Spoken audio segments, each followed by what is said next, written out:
What many people don't realize is that mental illness is not something that should be taken into consideration lightly. And no, mental illness is not the crazy people you'll see in movies with straitjackets rocking back and forth. In actuality, 1 in 5 American adults experience a mental issue in varying degrees. There are many misconceptions about these mental issues that can affect our day-to-day life. In fact, 1 in 25 Americans live with a serious mental illness, such as schizophrenia, bipolar disorder, or major depression. The more this topic is brought into light, these victims have a possibility of turning to violence as an answer to these problems. It affects us, the American public, whether we accept it or not. These individuals see themselves as outside of society, whether it be above or below it. Depending on the illness, the mentality of the individual can be determined from a range of characteristics rooted in their challenge to understand, adapt, and respond. Differing mental issues can bring different kinds of vernacular and personas to influence others around them. For instance, let's take the Columbine shooting of 1999 as an example.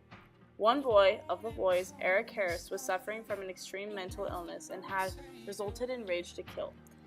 And no, it's not because he wanted to kill certain individuals because of bullying. He was the bully, and he had seen himself above society as a higher power set out to fight the world. Dylan Klebold was the second handman in this attempted bombing. He was told to follow Eric's motives, but didn't share the same mentality. Dylan was in a deep state of depression for at least a year prior to the traumatic event, and was just looking for acceptance as well as an outlet for his feelings. The response from both of the boys is not just a normal reaction, but some mental issues do turn to violence, whether it be self-inflicting or on others. During an interview with one of Legend's own psychologists, Dr. Size, he states that some of these individuals don't feel like themselves. These people start to flag it for themselves. They might say that they are having thoughts of suicide and feel overwhelmed as if they can't go on. As these thoughts or maybe even actions continue on, not only is the individual suffering, but families and friends as well see their loved ones tearing themselves apart. Some families and some friends may see this as a cry for attention, but most see it as a call for help. Dr. Size had mentioned how many students stay quiet about their feelings and parents may have to speak to their children, which in turn can lead to difficult situations for families. But time heals all wounds, and the students may realize that the more people care about them than they had originally thought. And as being placed in this social group of mentally unstable, it is not a choice, and that cannot be stressed enough. Now, treatment options are another topic, but one does not have a choice of how they control their issues.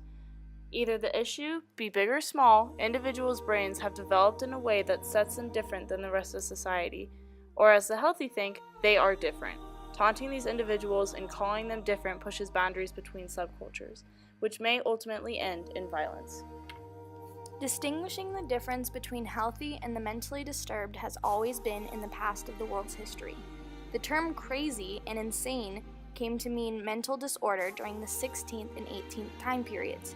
During these eras, witch hunts like the Salem witch trials, torture tactics with madhouses, and abandonment from society was very common and usually resulted in death or suicide. As the population increased and more of the crazy individuals were sent to insane asylums, certain procedures would take place in attempting to cure them. Using tactics like shock therapy, lobotomies, and exorcisms, mental health patients were subject to brutal regimens that did little or nothing to help their mental states. As we dove into the topic of mental illness in the past as well as the present, we came to see several different barriers created around this particular subculture.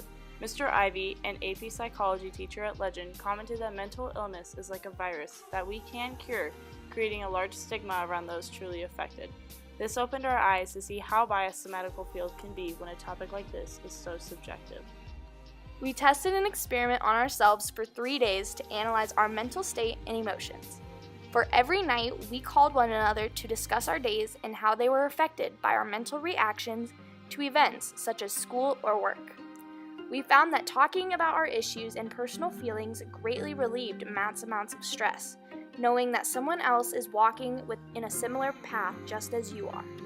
From those experiences and late night calls, the only question left for us is whether or not these stigmas or stereotypes can be broken down and approached in a more helpful way.